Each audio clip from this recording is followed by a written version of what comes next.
Happy Jubilee. Is that something people say? I don't know, but I hope you're enjoying your long weekend and extra time off, whatever your views of the monarchy or republicanism. Now, I wanted to touch on the monarchy. As a Green, I believe in an elected head of state as a long-term policy goal. I don't think it's necessary to criticise the Queen herself as a person to criticise the monarchy, and I think doing so doesn't really help the Republican cause. The Queen, it has to be remembered, is just of her generation. I mean, sure, she says and believes some things that these days seem rather antiquated, but then she is very old. And if you compare her to people of her age, she probably has a more progressive set of views than a lot of them. And we have to put that in context. I'm not defending at all the whole idea of a right of rule that comes from birth. But that's what we have. And when we talk about replacing it, we need to think what we're going to put in its place. Now, I think we should replace it.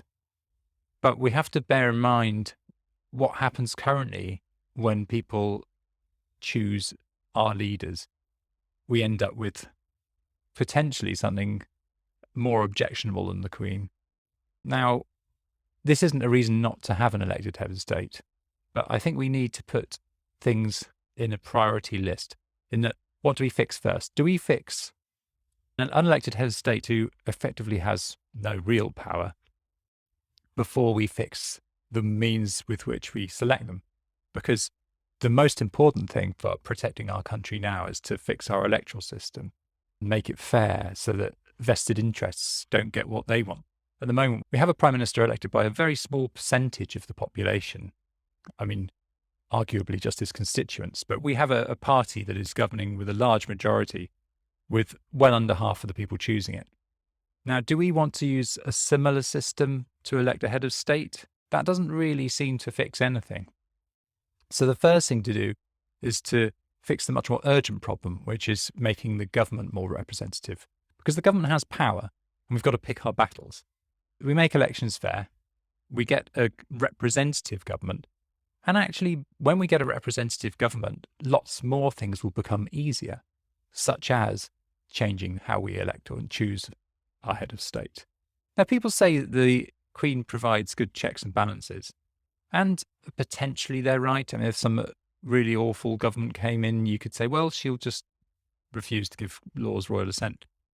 But how much further does the government have to push the Queen before that happens? Because we have a government now that illegally closes Parliament down when it's inconvenient for them, and all sorts of other things. When would the Queen step in? Where does it start? When they rig the democratic process, because that's happened with the neutering of the Electoral Commission and disenfranchising the voters without ID, which is effectively disenfranchising poorer voters. Does she step in when the leaders ignore the rules that they've made themselves, like ministers ignoring the ministerial code? Does she step in when they ignore international law, which they do as well? Maybe people say, well, she'll step in when it gets really bad. Maybe when they start just shooting people on the street. I mean, what point does it happen? So I don't think that holds much weight. Now, don't get me wrong. I know she sits there and she reads all the laws and thinks hard about these things, and good on her. And I'm not suggesting that's an easy job at all. And having to meet the Johnson once a week is probably pretty annoying as well.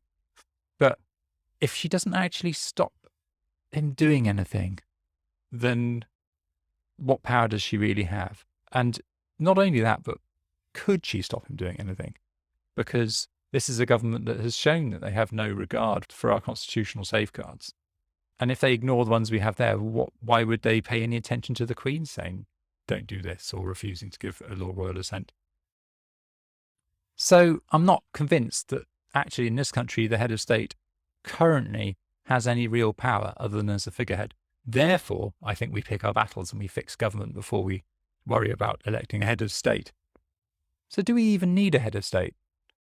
Well, that's a pretty good question, because in America, for example, the head of government and the head of state are the same person. Perfectly doable.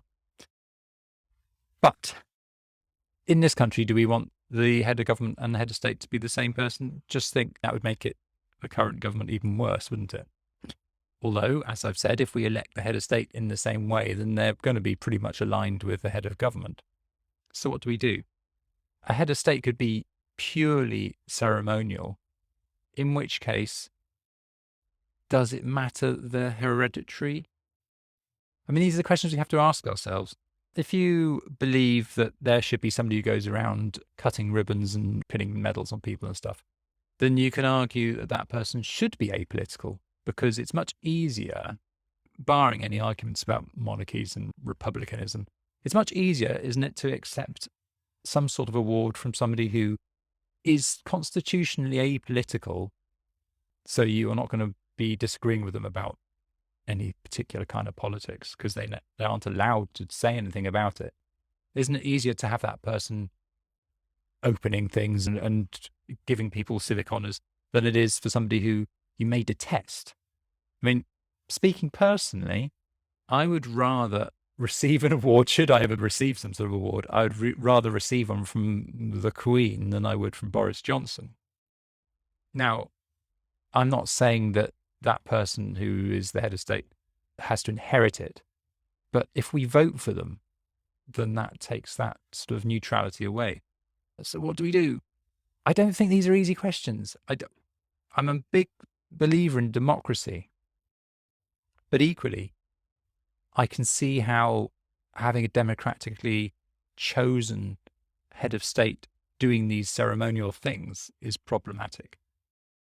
Perhaps it should be some sort of meritocracy. Perhaps the person who is head of state should be chosen from a wide variety of people who are experts in their field who are also non-political. Let's say you took a random number of, I don't know, engineers, doctors, scientists, artists, whatever, but people who are not chosen based on any politics, but are based on some sort of expert knowledge. You ask them to choose, to have a shortlist, a bit like a Nobel Prize. Is that better? Yeah, I think that could work because in theory you should get somebody good. But then the counter argument is you get the head of state, the Queen gives consistency, and in some ways it's important to realise that there are problems with just the demand for electing a head of state. In the meantime, let's fix our government, because it's much more important to do something about that than it is to fix the head of state. I would like to see a head of state that everyone, at the very least, can sort of get behind and say, well, they're neutral and I don't object to them. At the most, people can see represents them in some way. I think with the society in this country at the moment, it's almost impossible for people to unite behind somebody and think they represent all of them. So you're kind of stuck with something that's going to be the least bad option. And until we can coherently come up with a plan for a less bad option than the current option, then I think getting rid of inherited power, such as it is, in our head of state is probably something to put on the back burner until we sort out the very real problem of unaccountable power actually making the decisions that affect us every day.